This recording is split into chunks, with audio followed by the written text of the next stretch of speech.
Tonga koe palataisi o kukei puli. Pulia e totonu moe moni koe nia te utaranoa ki ai. Tonga koe palataisi fere he veve moe wapisi i kai te fie taranoa ki ai te ria nā tala o ke fie politiki. Tonga koe palataisi fonu he kā moe malua loi e anga fefe ke tau koe i tivi ka pau o whakalumaki mohono lau kovi.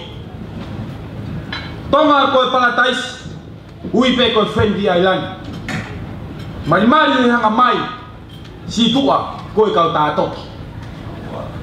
Tonga koe palataisi au kolo ki ai e kau pālangi fi whenga ke communicate i kua i pe ki he tae totongi.